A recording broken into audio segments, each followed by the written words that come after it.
All right, guys, welcome back. I'm Elise right now, joined by BBP, and we have a spicy match coming for you. As you can see, these are some very fancy, very blingy ships that like a lot of DPS, and they're sitting on each other at 0. BBP, why don't you Yes. take us through it? So they kind of brought a little bit of a throwback. These remind me a bit about the AT-16 battleship comps, and they did warp. All of their battleships are sitting on each other at 0. One of the things that might really mess this up is that Dreadbomb's logistics are 10 away. So not only are they at 0, but they're right. Everything is right at 0. This could be really fast and really brutal for them. Yeah, each team has a Balgorn. The 420 team also has a Balgorn and a Pilgrim. They want a lot of time. They want those newts to wear down the enemy team. They don't get that time right now. So everyone is just going all in on 2 battleships right now. You see 420 going after a Leshak, and in turn that Navy Megathron is being focused down as well. I think one thing to sort of note here is that the 420 team does not have to worry about ramping up DPS, so that because they have both the Vindicator and the Navy Mega, they don't really have to worry about switching targets. If they want to, say, swap to the Pontifex and blow it up, which they might be kind of trying, it's not really a penalty, whereas the Leshaks, if for some reason they can't break it, or they get neuted out, or they get jammed out, that is a really huge thing. And 420 did bring a Griffin, which might be the thing that makes Dreadbomb lose this. Yeah, I mean, they can just swap the Griffin over to try and jam one Deacon really quickly. As you mentioned, that Griffin, everyone knows how annoying they are. It is going down right now. Turian is just getting beat down. This Leshak by Liliana, it's holding in half armor, but going down very slowly. I'd have expected a little bit more damage coming out of it. And you also mentioned that Dreadbomb had their Deacons in very close. They weren't punished at all for that. They were able to freely move to range, and as that Griffin goes down. Yeah, there was a chance that could have been really dangerous for them, but they just got out. This Balgorn on the 420 side is a full Newt Balgorn, by the way. So even with the Griffin down, there's a lot of capability to just completely shut the Leshak off. You can't keep your cap going through a full Newt Balgorn. You can get little miniature hits through, but that is something Leshaks are really vulnerable against, and Liliana is taking a ton of damage. Yeah, Liliana's starting to feel that pressure right now. Obviously, there's not any ramping up happening because the Vindy, Mega, and everything else don't really care too much about the damage. But Balgorn on the 420 side, it's neuting out the Deacon. You saw the Blackbird just try and put a snap jam on the Deacon to try and break Liliana as she's entering structure. Yeah, we did talk about, well, those Deacons were not punished. They also still have to be pretty close, and they are taking Balgorn newts, which will completely dead cap them in one go. And the Leshak is barely holding on. Oh, and there it goes. One Leshak down. You're feeling really good about this if you're the 420 side, because your Navy Mega, it's holding on. The one bad news here is that this Vindicator has been neuted all match long. So it's going to be under insane cap pressure. It does have that extra mid to put a cap booster on there, so he's going to be able to inject and fire a little bit. But as you can see, that attack bar, it's a long attack bar, but only a little bit of it is filled up on the 420 side. Yeah, just taking a look at him, I can definitely tell that the Vindicator of Dreaded Vengeance is not really cycling his guns as fast as they can. He's getting shots off every once in a while, but we're not seeing those. We're not seeing that incident we saw earlier where a completely unpressured Vindicator was just having the time of his life. Yeah, so some support fights are also going on, right? So this isn't just about core versus core. There are 2 fights going on in the background.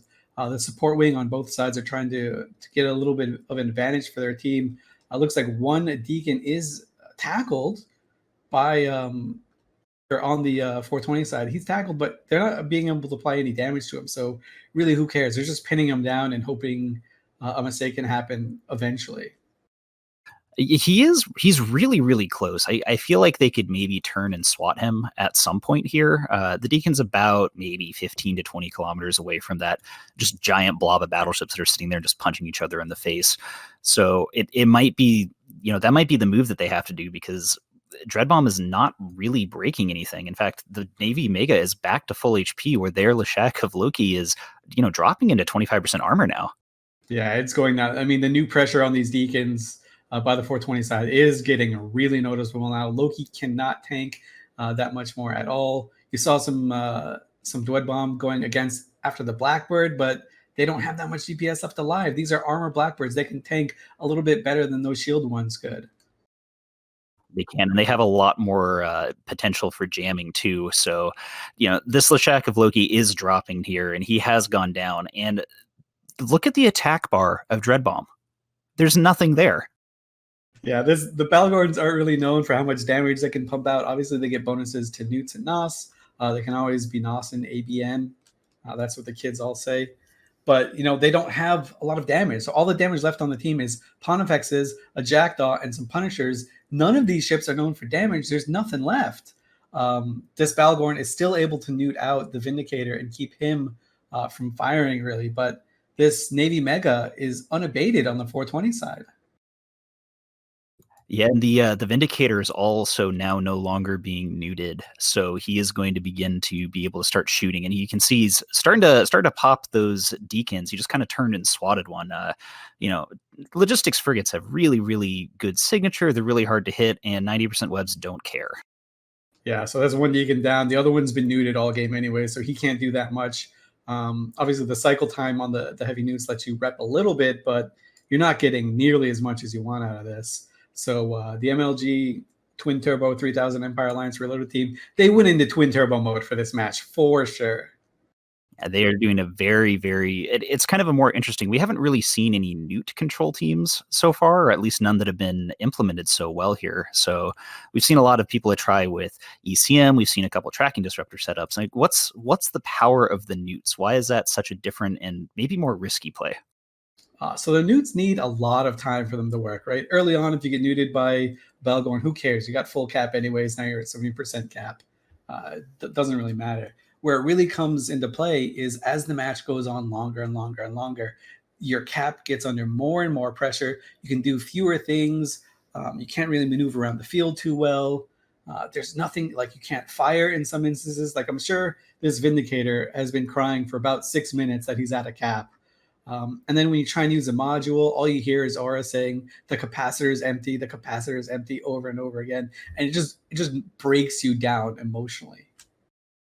It is a really kind of stressful thing to be under newt pressure in an AT, because you know that it's going to eventually catch up to the point where you can't do anything. And in some ways, it's almost as frustrating or more so than being ECM'd. ECM, it will eventually come off you, and the newts is just inevitability slowly crushing you down.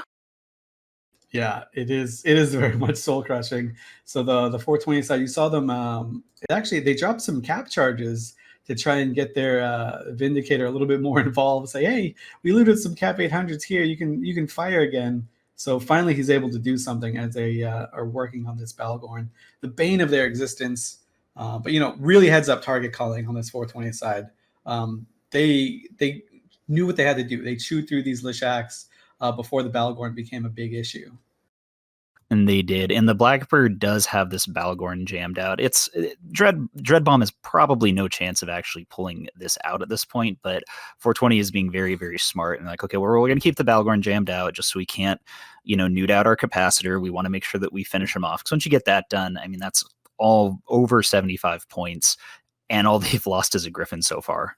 Yeah, I will note that one thing that was said by Alan in this Balgorn piloted by Dreadbomb as it goes down. The first thing he says in local as they both materialized on grid was, well, this is awkward.